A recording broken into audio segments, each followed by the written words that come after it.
Hello, hello, and welcome to another episode of Profound.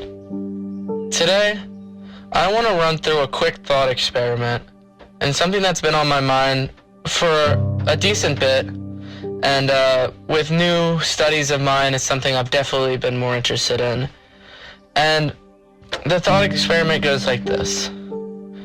You're given a choice. The choice is to get a chip in your hand or to not get a chip in your hand. And you're given this choice.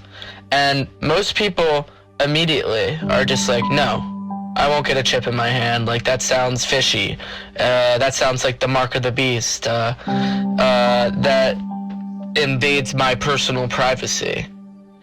And then you continue the thought experiment by saying something along the lines of, what would you do if you couldn't get a job, you couldn't travel, you couldn't participate on social media, and you couldn't do everything that you could normally do unless you got this chip in your hand?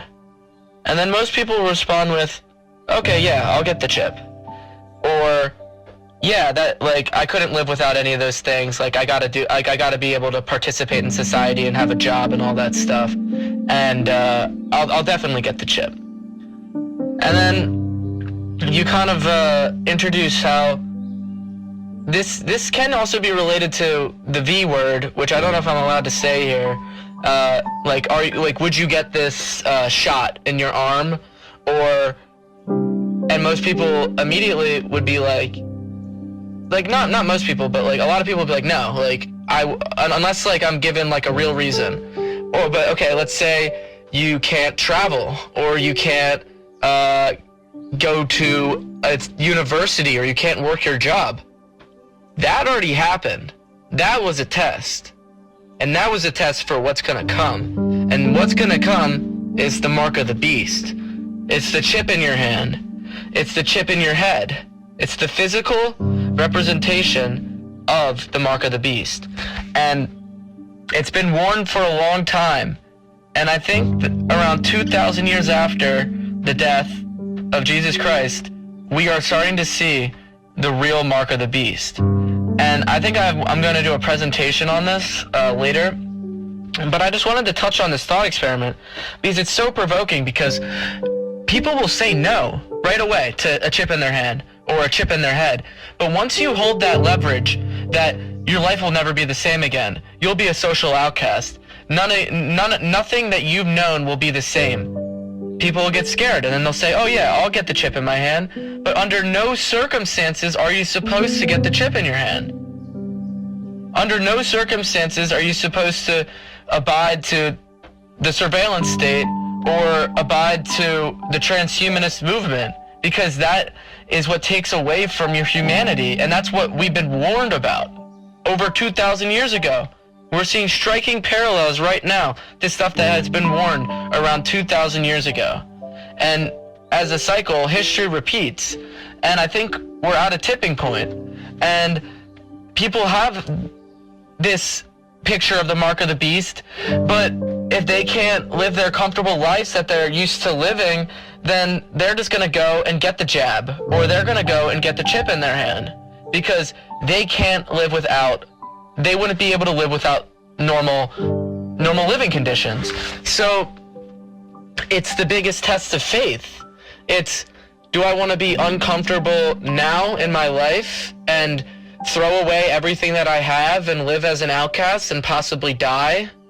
Or am I going to join the system that I know is wrong and that I know is going to lead to the end of the world? And everyone is going to be given this choice, unless the choice has already been made. But everyone is going to be given this choice, and I really want people to think about this striking thought experiment, because it's something that you should have in the back of your mind all the time, because you should ask yourself, should I do this based on if there were no measures of like enforcement? Like, would I still want to do this even though like it's been held upon me that I won't be able to travel, or I won't be able to get a job, or I won't be able to go to a university without this? And you can take that away And if you're going to say no, then your answer should always be no. Because you have to stick to your faith and you have to stick to what you think is right. But if you're so scared of uncertainty and you're so scared of losing your life in this physical world, then people are probably going to get this chip. And I'm saying in the next 5 years, this is a highly plausible scenario that you are asked to get a chip in your hand or you won't be able to participate in society like a normal person. And this is the future that we're running into, this dystopian AI surveillance state future. And it's scaring me. It's Orwellian, and it reminds me right of 1984. We are running right into the same trap that we've been warned about. And this surveillance state is going to lead to the end of privacy, and it's going to lead to the transhumanist movement, where people are going to start replacing their humanity with digital stuff, and they're going to try to upload their consciousness onto computers so they can never die, and they can stay in this physical world forever. And it's the trap. It's the trap set up.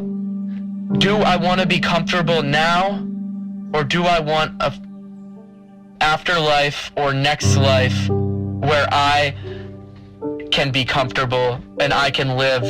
It all comes down to that faith. It all comes down to, do I sacrifice what I have right here and right now for something greater in the future? Or do I hold on and cling to the material and the physical and hold on to the world that's run by Satan? And I wanted to add a little tidbit and reflection at the end of this, because I wanted to go over something that I've been thinking about in the past day.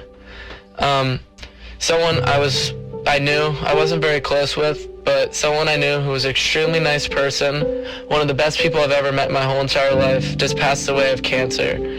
And it's really hard, because when you see such a good person, a person with so much faith, you're reminded of why do bad things always happen to good people?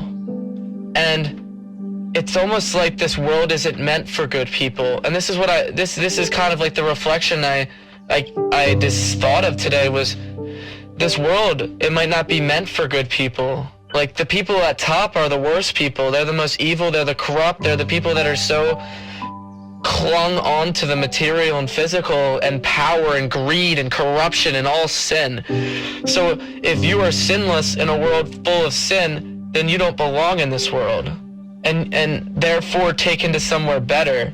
And that's the faith that I'd like to hold on to, is that you see these people that are so good, and these people that have helped the world so much, and such horrible things happen to such good people. And I would really love, and I really have faith, that justice is served, not in this life, but as a karmic system that continues and expands on to endless or just more lifetimes, and just like some sort of karmic resonance. These people that are vibrate at the highest frequencies are given the biggest test. Maybe this world is a test, and people that are too far gone don't even have a test to play anymore. And the people that are good, they keep their faith and they remain loyal to what they believe in. And it really shows how this life inherently could just be a test. And just how to remain good even though there's so much happening to you. How to keep faith even though you're 20 and you've been diagnosed with cancer. How do you keep faith? And that's the deepest question we ask here. And you keep faith by knowing that the good will prevail, and that having faith will allow you to have an opportunity in a real world not built off of sin. And I know that's a sort of like religiously bound ideology, but it makes sense. And I just want to tie back into the thought experiment that I went over. It's, look into it.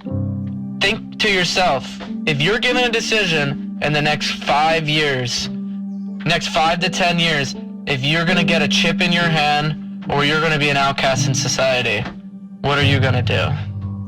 Thank you. And I hope you enjoyed this episode of Profound.